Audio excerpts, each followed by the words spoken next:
সেইকাৰণে আমি এই জীৱনটোৰ মূল্য বুজিব লাগে।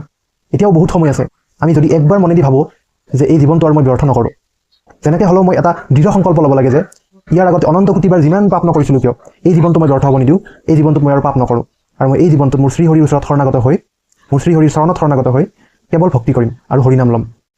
যাৰ ৰাম কৃষ্ণ নাম নামে ভৱ সিন্ধু তৰি, পাৱে পৰম পদ পাপী যত, সদানন্দ সনাতন হেনয় কৃষ্ণক সদা, উপাসা কৰো হৃদয়ত ৰাম, উপাসা কৰো হৃদয়ত কৃষ্ণ।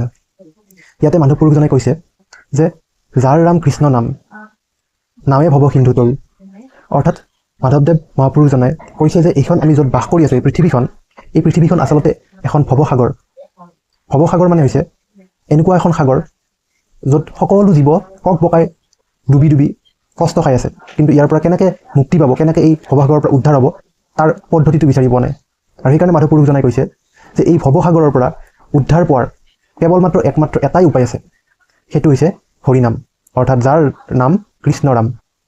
এই কৃষ্ণ নাম বা হৰিনামৰ জৰিয়তে আমি একমাত্ৰ উপায় যে এই ভৱসাগৰৰ এই জন্ম মৃত্যুৰ চক্ৰৰ পৰা আমি উদ্ধাৰ পাব পাৰোঁ। চাওক, আপুনি নিজে একবাৰ ভাবি চাওক, আমাৰ বাটৰ যে কুকুৰটো কিমান কষ্ট খাই থাকে, কোনোবাই তাক আহি গুৰি মাৰে, কোনোবাই লাঠি দি কোবাই, কেতিয়াবা আমি ৰাস্তাত দেখা পাওঁ সাপ ৰাস্তা দি পাৰ হৈ থাকে, তাৰ ওপৰত গাড়ী দি চেপি যায়। এইটো কথা দেখি এবাৰ আপুনি ভাবিব যে এদিন ময়ো সেই জীৱটোৱে আছিলোঁ, আমিও এদিন সেই সাপটোৱে আছিলোঁ, বা আমিও এদিন সেই কুকুৰটোৱে আছিলোঁ। আমিও এই জন্ম মৃত্যুৰ চক্ৰত ঘূৰি ঘূৰি চব জীৱ অতিক্ৰম কৰি অন্তিমবাৰ আমি মনুষ্য জীৱন লাভ কৰিছোঁ। যিটো ভাগৱতত কৈছে যে ইয়াতকৈ দুৰ্লভ আৰু একো নাই, অতি দুৰ্লভ বুলি কৈছে এই মনুষ্য জীৱনটো। কাৰণ মনুষ্য জীৱনতে আমি এই গোবিন্দৰ আৰাধনা কৰিব পাৰোঁ, আমি আমাৰ গোবিন্দ, আমাৰ জগন্নাথৰ ভক্তি কৰিব পাৰোঁ। আৰু ভগৱানে আমাক এই মনুষ্য জীৱনটোতে এটা লাষ্ট চান্স দিয়ে যে আমি এই জন্ম মৃত্যুৰ চক্ৰটোৰ পৰা হৰিনাম লৈ কেনে উদ্ধাৰ পাব পাৰোঁ আৰু গোলোক বৈকুণ্ঠলৈ অতিক্ৰম কৰিব পাৰোঁ ভগৱানৰ ধামলৈ। সেইকাৰণে আমি বহুত চিৰিয়াছলি ল'ব লাগে এই জীৱনটোক। এনেই মানুহে যি কৰি আছে, মদ ভাং খাই, মাছ মাংস এইবোৰ খাই এই জীৱনটো নষ্ট কৰিব নালাগে, কাৰণ এইবিলাক কাম আমি আগতে অনন্ত কোটিবাৰ কৰি আহিছোঁ আৰু শেষত যাই কেনে আমি মনুষ্য জীৱনটো পাইছোঁ। সেইকাৰণে আমি চিৰিয়াছ হ'ব লাগে যে এই জীৱনটো আমি ব্যৰ্থ নকৰোঁ আৰু পূৰা 100% ডিটাৰমিনেশ্যন লৈ কেনে আমি হৰিনাম আৰু ভক্তি কৰিব লাগে, ভগৱানৰ আৰাধনা কৰিব লাগে, জগন্নাথক যিমান পাৰোঁ আমি প্ৰেমেৰে ভক্তি কৰিব লাগে, যাতে তেওঁ আমাক এই জীৱনটোৱে অন্তিমবাৰ বুলি ইয়াৰ পৰা উদ্ধাৰ কৰি কেনে তেওঁ আমাক তেওঁৰ ধামলৈ লৈ যায়।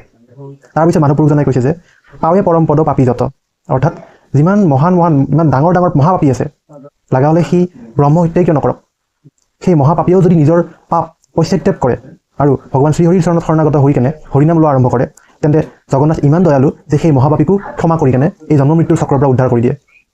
সেইকাৰণে কৈছে মহাপুৰুষ মাধৱজনাই যে তাৰপিছত ক'লে যে সদানন্দ সনাতন হেনয় কৃষ্ণক সদা, উপাসা কৰোঁ হৃদয়ত। আৰু তেনে এজন সদানন্দ মানে হৈছে সদায় যোনে আনন্দত থাকে, আৰু সনাতন মানে হৈছে যি চিৰকালৰ পৰা, যাৰ কোনো আদি নাই, যাৰ কোনো অন্ত নাই, যি এটাৰনেল কালৰ পৰা আমাৰ এই বিশ্বব্ৰহ্মাণ্ডৰ স্বামী, সেই জগন্নাথ স্বামী হেনয় কৃষ্ণক, সেই কৃষ্ণক অৰ্থাৎ জগন্নাথ স্বামীকে উপাসা কৰোঁ হৃদয়ত।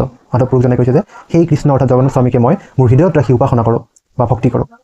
কাৰণ হৰিনামেই হৈছে সেই একমাত্ৰ চাবিকাঠি, যি চাবিকাঠিৰ জৰিয়তে আমি সেই ভৱসাগৰ নামৰ তালা চাবিটো খুলি কেনে আমি আমাৰ প্ৰভুৰ গোলোক বৈকুণ্ঠ ধামলৈ যাব পাৰোঁ আৰু এই জন্ম মৃত্যুৰ চক্ৰৰ পৰা উদ্ধাৰ হ'ব পাৰোঁ।